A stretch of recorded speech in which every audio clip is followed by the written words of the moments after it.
അങ്ങനെ ഒരു 2 കുപ്പി വെള്ളം കാൽ ഭാഗം എത്തുമ്പോൾ തന്നെ തീർന്നു. പക്ഷെ അവിടെ നിന്നുള്ള വ്യൂ ഭയങ്കര സൂപ്പറായിരുന്നു. ഇവർ രണ്ടുപേരും കണ്ടപ്പോൾ ഞങ്ങൾ വിചാരിച്ചു ഇവർ എന്ത് കഴിച്ചിട്ടാണ് വന്നേക്കുന്നത്, റബ്ബർ പാലെല്ലാം കുടിച്ചിട്ടുണ്ട്, ചാടിയാണല്ലോ പോകുന്നതെന്ന്.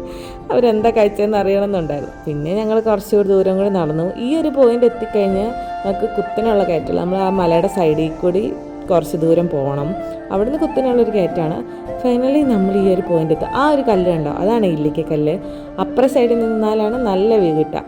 ഇത് നമുക്ക് ഈ ഫുൾ ഏരിയേൻ്റെ ഒരു വ്യൂ ആണ് കിട്ടണത്. നമ്മളിവിടം വരെയാണ് ആക്ച്വലി പോയുള്ളൂ. അതിൻ്റെ തൊട്ടു മേളിൽ കുറച്ചുകൂടി ചെന്ന ഒരു കുരിശടിയും പിന്നെ നരകപാതയുണ്ട്. നമ്മളിവിടെ എത്തിയപ്പോഴത്തേക്കും മടുത്തു. ഇതാണ് നമ്മൾ താഴ്ത്തുന്ന കണ്ട കല്ല്. അപ്പോൾ നമ്മൾ ഈ ഒരു കല്ലാണ് നമ്മൾ താഴ്ത്തുന്ന കണ്ടേ. അപ്പോൾ നമ്മൾ അവിടം വരെ വന്ന് കുറച്ച് സമയം അവിടെ ഇരുന്ന് ചില്ല് ചെയ്തു, റെസ്റ്റ് എടുത്തു.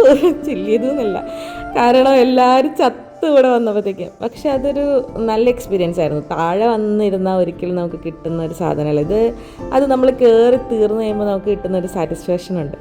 അതായിരുന്നു ബെസ്റ്റ് എന്ന് പറയുന്ന സംഭവം. പിന്നെ അപ്പോഴത്തേക്കും കോടയൊക്കെ വരാൻ തുടങ്ങി, കുറച്ച് മൂടാൻ തുടങ്ങി. പിന്നെ നമുക്ക് പേടിയായി. സൺസെറ്റ് വരുമെന്ന് മനസ്സിലായി, പക്ഷേ അത് കാണാൻ അവിടെ നിൽക്കാൻ പേടിയായി. കാരണം താഴെ ഇറങ്ങാൻ പറ്റിയില്ലെങ്കിൽ ഇരുട്ടാണെങ്കിൽ ഭയങ്കര റിസ്ക് ഉള്ള ഒരു സാധനമായിരുന്നു. അപ്പം നമ്മൾ കുറച്ച് നേരം അവിടെ പാട്ടൊക്കെ വെച്ചിരുന്ന് ഞങ്ങൾ നല്ല കമ്പനി ആയിട്ടോ. ഇങ്ങനെ ട്രാവൽ ചെയ്യുമ്പോൾ പുതിയ ആളുകളെ പരിചയപ്പെടുന്നത് ഭയങ്കര സന്തോഷമുള്ള കാര്യമാണ് ഞങ്ങൾക്ക്. ഇപ്പം നമുക്ക് അവരൊരു ഫ്രണ്ട്സായി. അതുപോലെ നമ്മൾ കുറച്ച് നേരം സൺസെറ്റൊക്കെ കണ്ടിട്ട് പോന്നു. പറ്റുന്ന സമയത്ത് മാക്സിമം ട്രാവൽ ചെയ്യണം.